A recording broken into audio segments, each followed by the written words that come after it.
going to look together at the subject of Abraham's wives. I was actually thinking of calling it Abraham's women, which might be a bit more correct, but it sounds like we're likening Abraham Avinu to a womanizer, which is not the case, as we shall discuss. Um, so we are going to draw on the creative approach of our friend for the year, Abarbanel, Don Yitzhak Abarbanel. And for the first time in the few weeks that we've been studying Sefer Bereshis together with Abarbanel, I am drawing particularly on his extended writings, by which I mean I have utilized a condensed edition of the writings of the Commentary of Abarbanel on the Torah, which makes it easier for me because his writings are often very extensive, so the kitzur, the abbreviated version, worked well for me.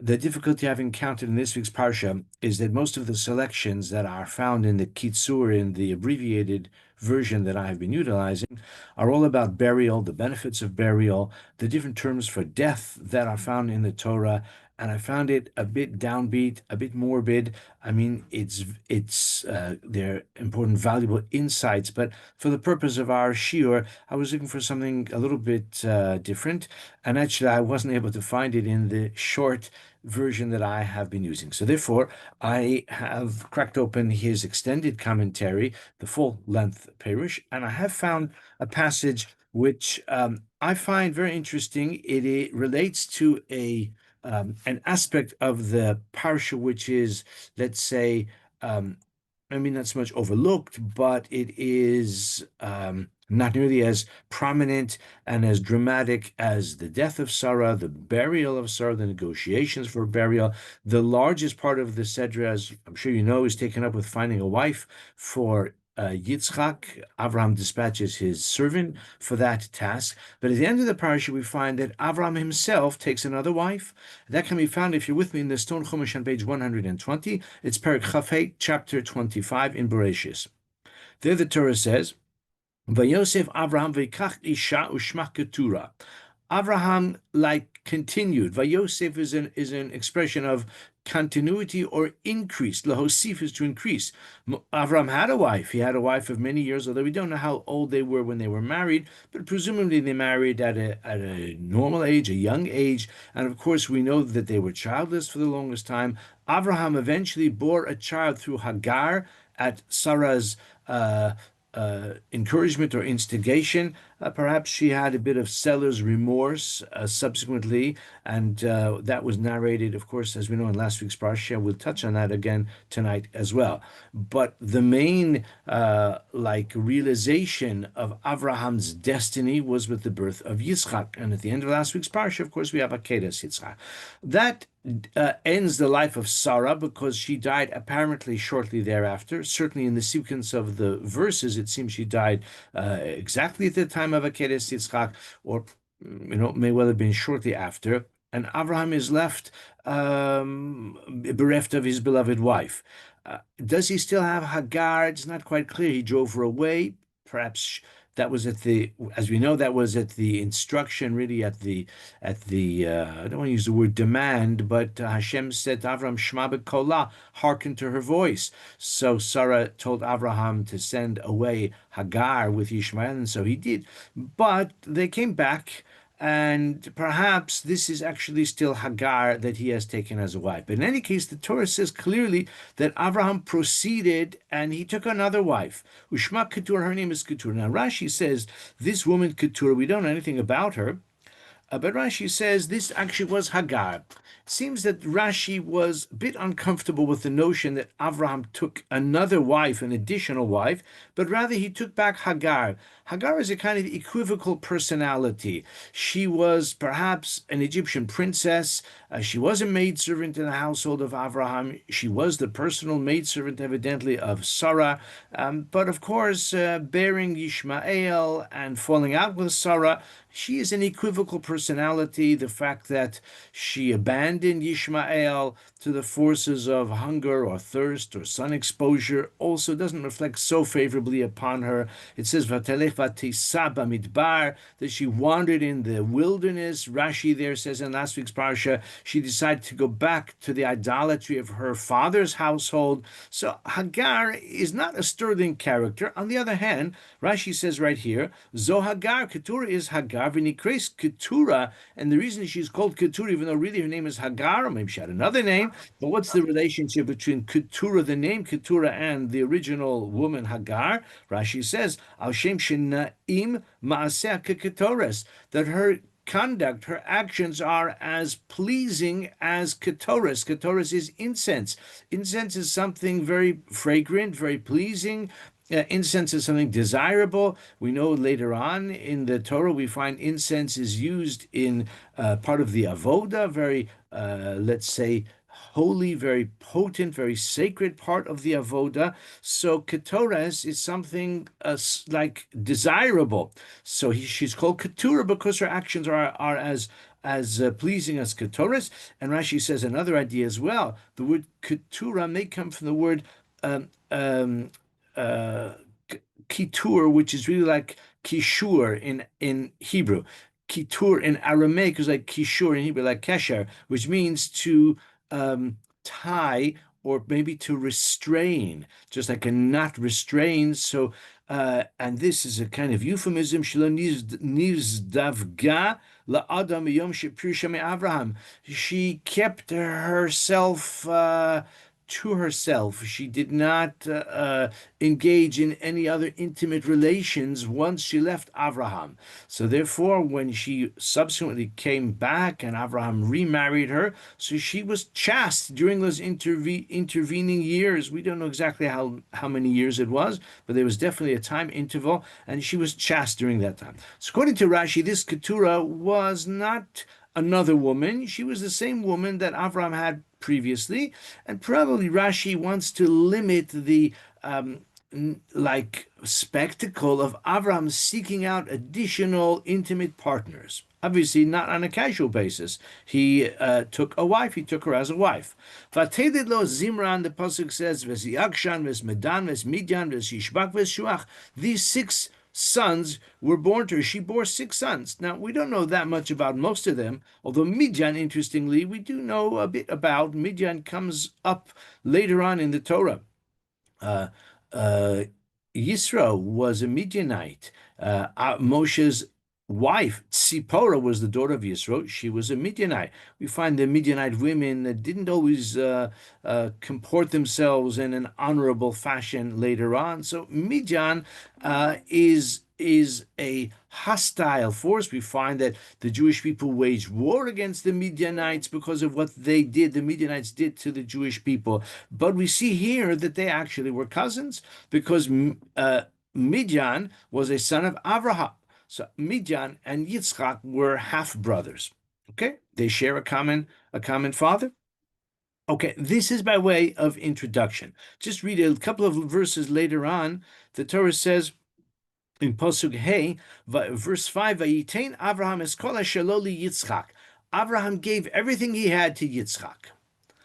But obviously, it wasn't everything he had because he had something left over for the Binei HaPilagshim and to the sons of the concubines, in the plural, Asher Avraham, Nasan Avraham Matanos, he gave them gifts. Vayishalchem me'al Yitzchak beno, but he sent them away from the presence of his son Yitzchak, ba'odenu chai, while Yitzchak was still alive. Well, I'm sorry, while Avram was still alive, he fathered these children. They grew to adulthood, presumably, and he sent them on their way. He sent them packing, and he didn't just send them like to the next neighborhood, from Golders Green to St. Albans or something like that, or even to Birmingham, perish the thought. But he sent them much further. It says, Kate Ma'al Eretz Kedem, to the east, far to the east. Sent them to the east.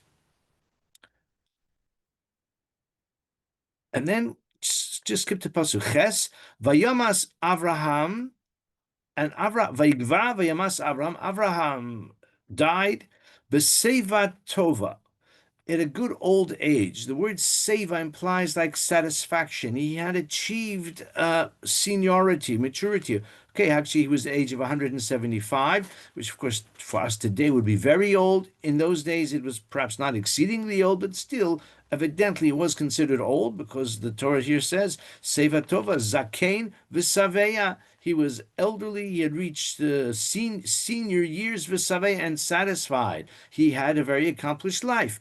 V'Yasef El Amav, and he was gathered to his people. And then finally, the next pasuk that interests us for now, V'Yikburu so Yitzchak v'Yishmael banav. Yitzchak and Yishmael, his sons, they buried him. What about the other ones? He sent them away. They're not even around anymore.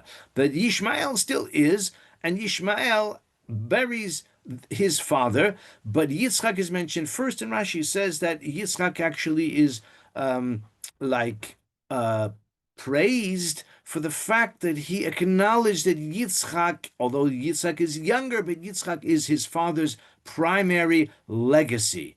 And therefore it says Yitzchak v'Yishmael banav, that Yitzchak, that Yishmael like granted to Yitzchak the position of priority when it comes to burying their father. They did it together, and they buried him in Marasa Machpelah, etc., which brings the Sedra, in that sense, to a neat circle, because Sarah dies and is buried in that cave near the beginning of the Parsha after the extensive negotiations, and here we have the death of Abraham. Okay, so much. I haven't shared any great novelty, and I know we've already occupied the first part of our shir, but it's all important to do so in order to appreciate the comments and the questions that Abarbanel asks. And I've kind of alluded to the first question, which is the main question that he asks, to which he advances six separate answers. They're not separate in the sense that they are alternative. They are intended to be understood collectively. Various explanations for the following conundrum, the following riddle, the following mystery. Vayosef Avraham veikach isha. So he says, Ra'isi lachkor. I'm not going to read all of it, just certain selected phrases, passages. He says, I had the thought to examine, to scrutinize this. He says, this is davar zar ma'od. This is very odd. Bios Avraham Yashish v'Seva Yamim, when Avraham is elderly, he's mature of years. Lakach Isha, he took another wife. V'oli mimena shisha banim, he gave birth to six sons after that.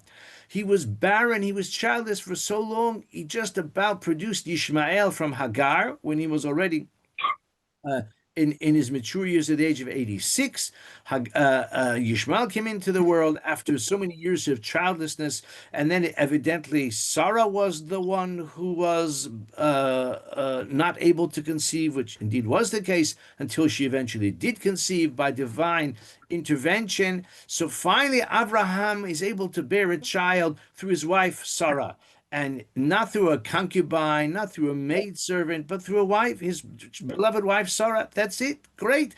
Go out on a high. Why is it that sometime after Yitzchak is already married, and after we don't know exactly when, how many years had passed, but then Abraham takes another wife, and it doesn't say that he took a concubine. On the contrary, he's going to ask as well. The implication is that he had other women in his life, because it says ulivnei hapilagshim, and to the sons of the concubines. Concubines is in the plural. So we'll see what Rashi says about that. Abarbanel is going to mention that shortly. But this is what he's troubled by. Why is Avram seeking out another partner, and now he's he's fathering all kinds of children? And he even says in a kind of sharp, I won't say cynical, but like it's almost conspiratorial way, he says, is it possibly the fact that Avraham saw Yitzchak mitzachek as Rivka ishto? It says in next week's parsha that Avimelech saw that Yitzchak and Rivka were consorting together, which Rashi there says it doesn't mean anything Yeah. but expression of affection maybe, or something like that. But the simple understanding is that they were in a moment of intimate association, and how Avimelech got a glimpse of it is certain, but that's what Abarbanel says. Maybe because he saw that Yitzchak is married and Yitzchak is loving his wife, as the Torah says explicitly that Yitzchak married Rivka and loved Rivka. That's wonderful, and probably they had a very a warm and loving and mutually fulfilling relationship. So maybe Avraham got a bit jealous. That's what he says. Can you say such a thing? מפני שראה יצחק מצחק es Rivka ishto כשלקחה עבר עליו רוח קינה. Maybe he got jealous and he thought, hey, Yitzchak has a wife. What about me? I'm on my own. Can that be the case? He says that, and Yitzchak was childless for 20 years, and while Yitzchak was childless all that time, Avram, in the meantime, is getting married and producing one son after the other. He says this is something strange is going on here. And then he says, maybe there it's well chosen. The Torah says, Vayosef Avraham. It didn't have to say Vayosef. It could have just said, Vayikach Avraham Isha. Vayosef means he added on, in addition to his previous women. He had Sarah, he had Hagar. We don't know again how much time he spent with Hagar, but certainly she got pregnant. That we know for sure. Vayosef, he went further, meaning he's looking for companionship. He says, Ki ayazet tosefes umotar. It would seem to be more than necessary. It would seem to be gratuitous. It would seem to be inappropriate for someone as great as Abraham to be looking for love, and now he wants to have more children.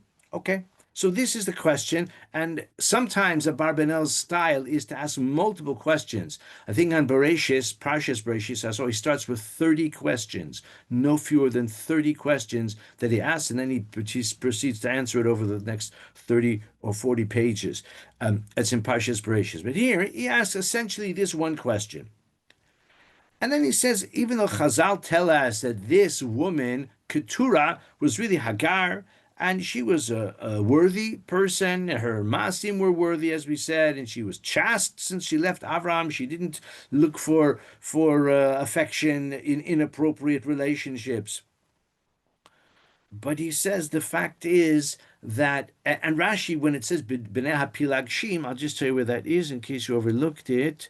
In Pasuk Vav, in verse 6, V'livnei HaPilagshim, and to the sons of the concubines, implying that he had other women, which, is not rare if we think about the culture and the time. And by the way, in the Arabic lands, even to this day, a person of stature, a sheikh, could have multiple wives and a harem and all of that.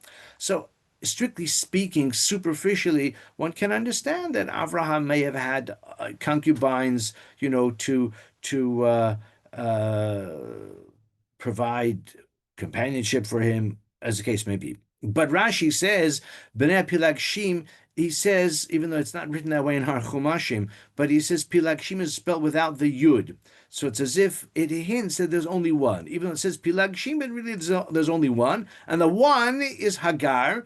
And she's called a Pilegesh because Avram never really ever took her as a kind of successor to Sarah, just again for companionship. But all of this is not according to the Pshat. The Pshat is that it says, we saw already, Avraham proceeded and he took a wife, and her name was Keturah. And then later on it says, B'nei Pilagshim in the plural. And Abarbanel says that Ezra has Sofer, when he wrote in his Sefer Torah, which is the paradigm for all subsequent Torah scrolls, he wrote it with a yud, pilagshim in the plural. So he says, even though there may be a drasha, maybe it was without the yud, perhaps, but it says at the end of the day, the Torah, the way we read it, says pilagshim.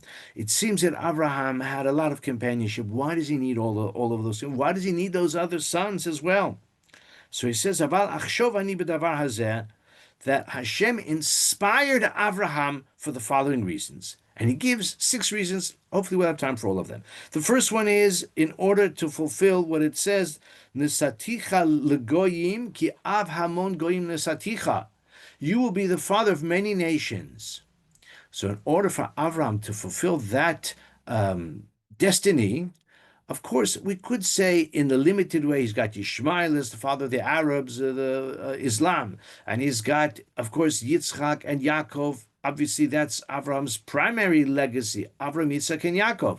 But then together with Yaakov, you've got Esav, and Esav is also part of the Abrahamic tradition, if you like, and that's the Christian world or the Roman world. So one can say that Avraham achieved Avhamon Goyim through what we know already, meaning through the primary personalities, Yishmael and Yitzchak and Esav, and he therefore became the father of many. But the simple understanding is multiple nations. So, in order to have multiple nations, he has to have more than just Yitzchak, who I guess was firstly, he wasn't even married till he was 40. Once he was married, he wasn't having any children right away. So, it could be that, Abraham felt that it's my destiny to have other children as well.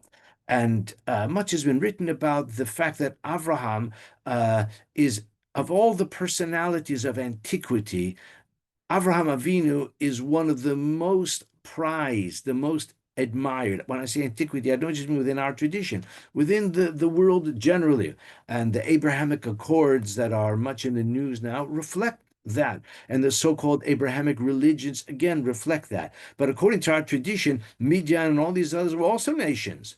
And they may not be around anymore, but in antiquity, they were prominent, numerous, multiple nations, and Abraham was the patriarch, was the ancestor of them all. So that's the first thing he says, that this was the way that Abraham wanted to fulfill that. And also, even though a person has a son or a daughter, it doesn't say Abraham had any sons. Maybe Bakol I'm sorry, daughter. We never had sons. Did he have a daughter? So maybe he had a daughter called Bakol. But in any case, we have the notion that even if a person has fulfilled the mitzvah of procreation as a young man, he should still do so when he's older. If he has the opportunity, he should not say, well, I have however many children, that's enough. He should not necessarily take that attitude. And therefore, although we ask in a bit cynically, why is Abraham looking at for all these women? But there is a concept that a person should seek to bring more souls into the world. And Abraham, who loves people, so surely will have the motivation to bring his own children, his own progeny into the world as well. That's the first reason.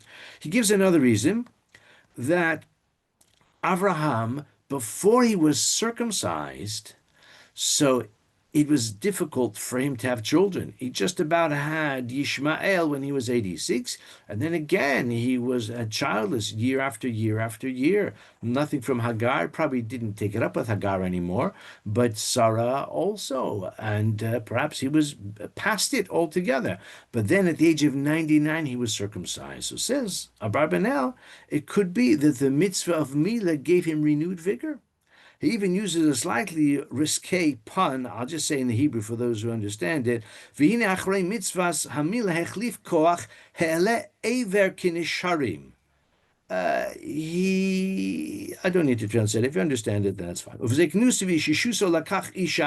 And therefore, even though he was in his mature years, he was in his senior years, but having experienced the circumcision, it gave him renewed vigor, and therefore he was able to father multiple children, six that are mentioned. There's a remez that there may have been others if there were concubines, and they may have had children as well, whose names are not mentioned here, but it seems that he did have them. So he ultimately was able to raise a large family because of as a result of the Brit Milah. So he was able to have more children. Shlishis, the third reason is here's a very astute reason. Yishmael was saying that I am the primary heir to Abraham because I'm the firstborn, and Yitzchak, is born later, and maybe he's born to Sarah, but my mother was as much of a partner to Abraham. Okay, whatever his argument would have been. So Abraham wants to dilute the position of Ishmael by producing other sons. He says, "Lachein ratzah Hashem shacharei mot Sarah." After the death of Sarah, yikach isha acheres ketura. He'll have another wife. Ve'olim mimena shisha banim ki b'zeh yisager piv shel Yishmael. V'yosim kulam b'nei Avraham kamohu. Now, Ishmael will have a lot of rivals. Instead of just Ishmael and Yitzchak, now he's diluted the claim of Ishmael, and he, in a way, by subtle implication, has elevated Yitzchak. Because Avram is essentially saying, Ishmael, you are the son of a concubine. You've got lots of half brothers now. There are lots of sons of concubines. There's only one son of my wife, and that is Sarah.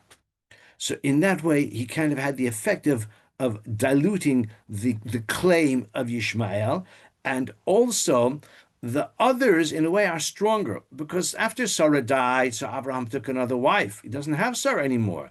So the children of Abraham's second wife are in a superior position to Ishmael, who's only the child of the maidservant of Sarah during the lifetime of Sarah. So it was clear, at least if you look at it objectively, probably Ishmael didn't see it that way. But if you look at it objectively, Avram had a wife, a beloved wife, and this is the maidservant of his wife. She bore a child to Abraham again during the lifetime of Sarah. So as long as there was Avram had no one else, okay, so Avram at least has a son called Yishmael. But now that Avram has a son from Sarah, and subsequent to Sarah's death, he takes another wife and has other children. So Yishmael's claim and his sort of position of esteem within the family is diluted and is diminished as a result. So that could also be a reason why Abraham wanted to have another wife and more children. He mentions a fourth reason. He says that there's a difference between a first. This one does not have to do with downgrading Ishmael, but rather there's a remez here to the difference between a first wife and a second wife. Now, I am aware that uh, a first marriage can be terminated for a number of reasons, fair and foul, and sometimes a subsequent union might be more successful.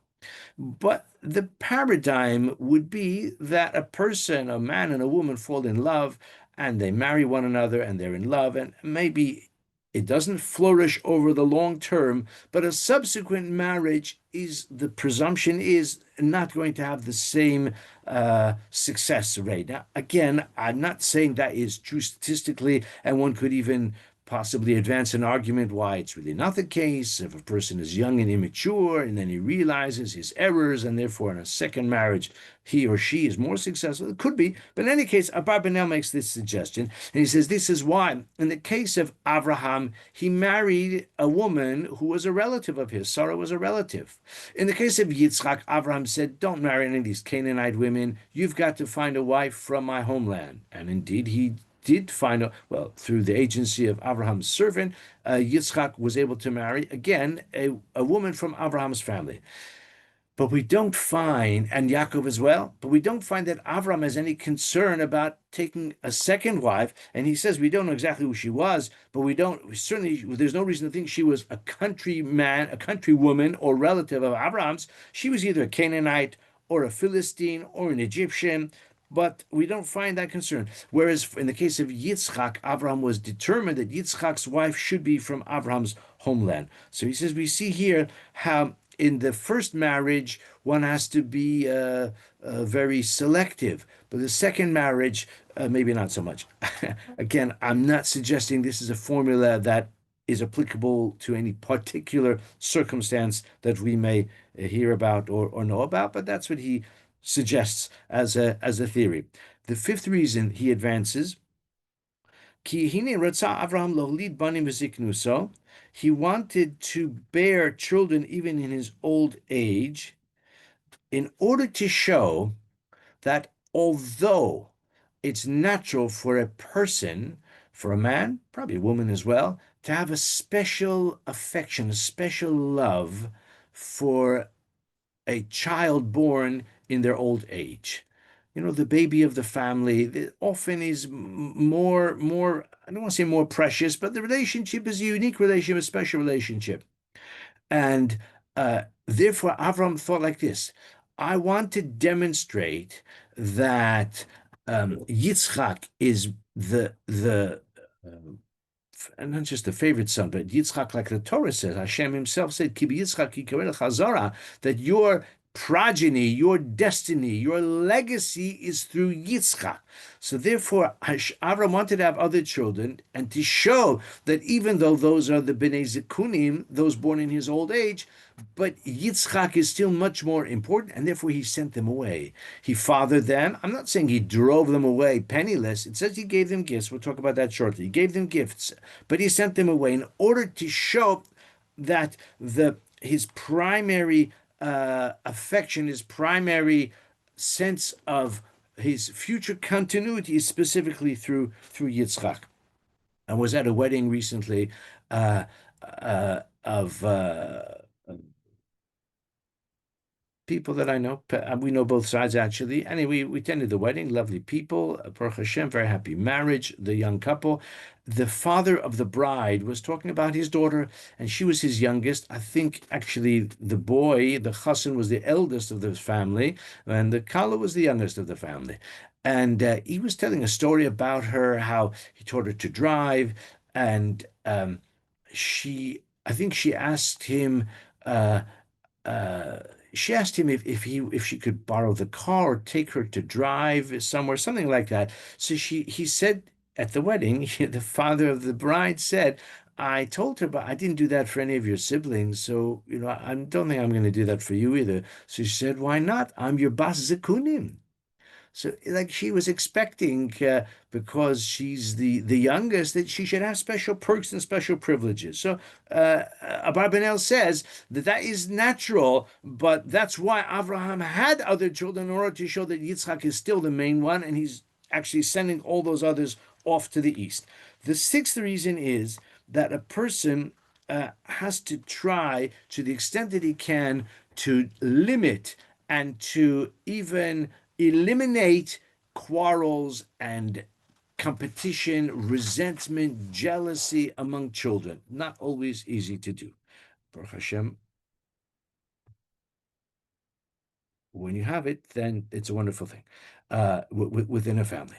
Um, so, and of course, Avraham knew that Yishmael had a lot of resentment towards Yitzchak, because Yitzchak's arrival was responsible for Sarah driving Ishmael's mother away and Yishmael away. He had plenty of resentment towards Yishmael, had resentment towards Yitzchak.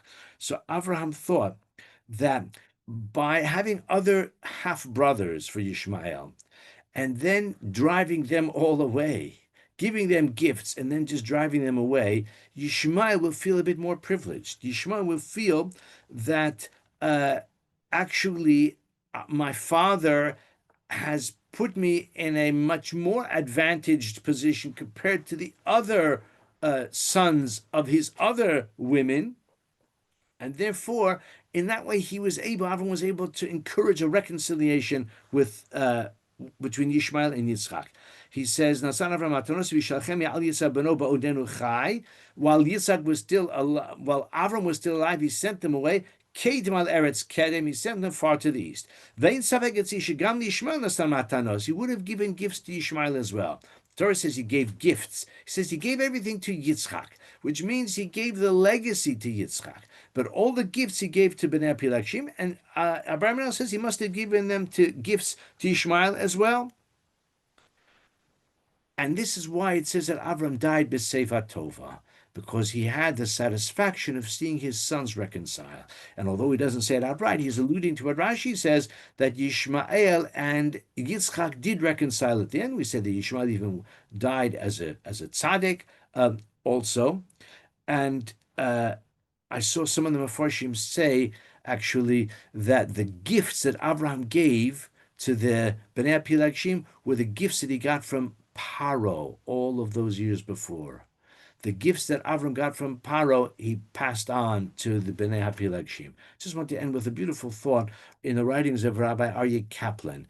Rashi says that what did he give them? Because it says he gave everything to Yitzchak, and to the Bnei Pilagshim he gave matanos. It doesn't say what he gave to Yishmael. That's why Abarbanel says he was probably like the Bnei Pilagshim. He gave them gifts as well. So let's say Abraham was, very, very wealthy, like some of the wealthiest people of our times. So he could give a vast amount to one son and still give very generous, bountiful amounts to all the others because he's got plenty to go around. Rashi says, Masalem Shem Tuma. He gave them a name, meaning a name of like some kind of divine name, which is one of impurity. It's unclear really what Rashi means. Aryeh Kaplan suggests that maybe Avraham had sons who he benapilachim, and he sent them Kedmal Eretz Kedem, far to the east. And he gave them an endowment, not just a monetary endowment of camels and sheep, but he gave them a gift of spiritual potency, spiritual potential, spiritual power. But they were not part of the legacy Abraham, Yitzchak, Yaakov, belief in the God of Israel. Either they weren't able to, or it wasn't the time, or we need 3 generations of foundations of righteousness in order to establish a nation, the Jewish people, that will believe in a single God throughout the long, tortuous journey of history. But for whatever the reason, Abraham did give them a gift, a spiritual potency. He sent them to the east. Aryeh Kaplan suggests maybe this is why we find great spirituality in India and in the Far East and in Asia. We find in some places a kind of spiritual magnetism, a spiritual potency, a spiritual profundity, even a spiritual power that is very attractive to some people, sadly, some Jews as well. And Aryeh Kaplan suggests maybe it derives from the gifts that Abraham gave to those Bnei HaPilagshim. So, what we've seen tonight is essentially one question about the oddity of Abraham remarrying, etc. And we've seen a suggestion of a number of reasons of why he may have done so, which would go a long way to, I don't want to use the word justify, but to shed light on the meaning of this interesting passage, sometimes overlooked, as I say, in the drama of the rest of the parsha. We've gone a few minutes over, but we did get through a difficult question and 6 answers on the part of our friend for the year, Abarbanel. So thank you to everyone, and I wish you a wonderful Shabbos.